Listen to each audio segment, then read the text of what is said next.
like to go to the races up in Laguna Seca every August, the historics. And I was getting rid of a car and looking for a new one. And I saw the Superformance display. They build a really nice Daytona Coupe. And a little expensive, a little too rich for my blood. But I thought, well, we'll just stick with the Corvette for a while and the Ferrari replica that we had. And on the way back down the drive from Monterey, what came up alongside of us was the Daytona Coupe, and that sealed the deal. So I started shopping at that time for a nice Daytona. Found out that my original thought was right. They were just too damn expensive. And then I happened on to this one that was for sale up in Thousand Oaks, and the price was reasonable. A Factory 5 replica of a 1965 Shelby Daytona Coupe.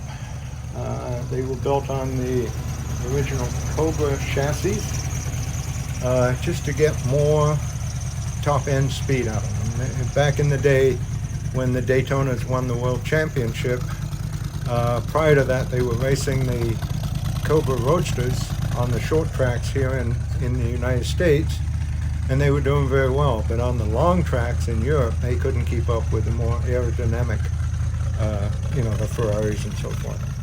So Peter Brock penned the design for this. They took an old Shelby Cobra Roadster that had been in a little mishap, and they built this body, the Daytona Coupe body.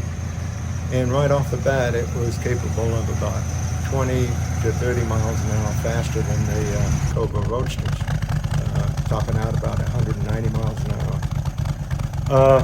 Peter Brock has seen this car, by the way, and said it's the nicest Factory 5 replica he's ever seen. He went on to tell me all the design and how it came about, and mistakes they made, and how they do it a little different now, but he said, your car is really nice. And where was that? Where did he see the car at? We were invited to a show down in Palm Springs, the Dr. George show, and they had a special area that they invited certain cars to, and we were one of them. The chassis, it's a Factory 5 racing chassis? Yes. All tubular, custom.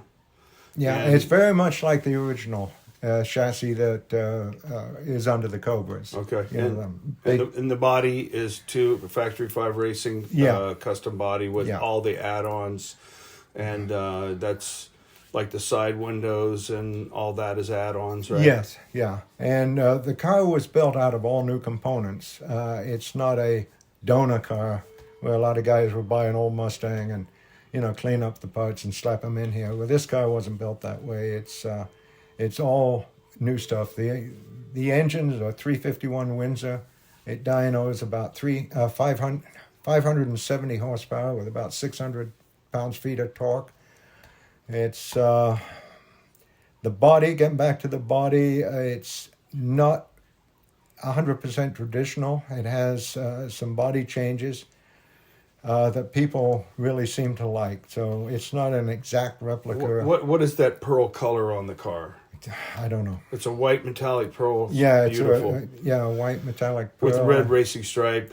Yeah, kind of also kind of a candy on the racing stripes. And the steering wheel is a quick disconnect. Yes, okay. And it has the brakes are dual master cylinders with a balance bar, so you can adjust the front to rear bias on the brakes. And the dual cooling fans with that intake of cool air keeps it really big running aluminum cool. cross-flow radiator on it. Long tube headers, side pipes. Mm-hmm.